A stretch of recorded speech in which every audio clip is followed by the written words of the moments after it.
I get to do something I was never able to do as a judge.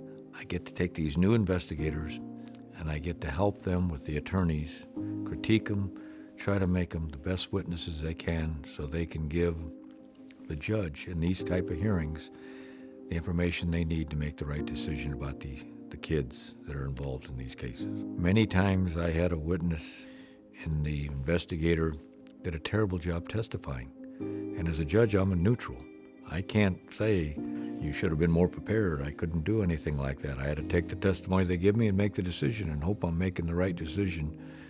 And I got all the information.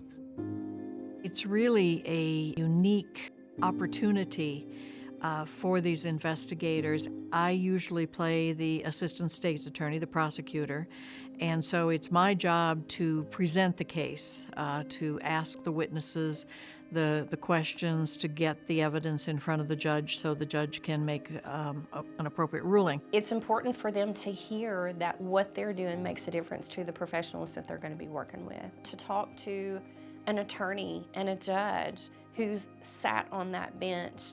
We had a supervisor who had been in the field for 15 years, and we were doing a court simulation, and after it was over, she said, I learned things from the feedback that I have always wanted to ask but never felt like I had the opportunity. How can you not appreciate that? 15 years, she'd been to court several times but never felt comfortable enough to ask those people the questions that she had or get the kind of feedback that she got in her community. That's pretty invaluable. I don't know how you put a price on that. So that's why I love it so much, because I finally get to say, you did this good, you did that bad, don't do that again. Judges won't like that.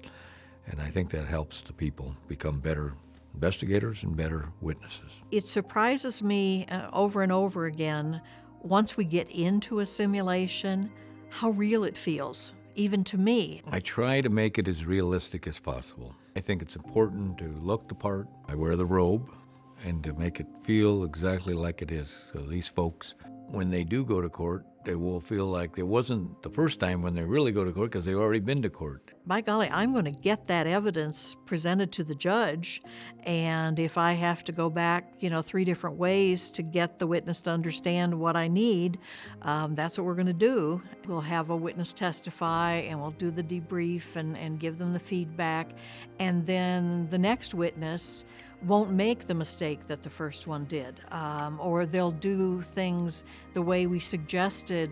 This would be a better way to do it. And they're listening and they're learning and they're absorbing, understanding how to do it better and doing it better.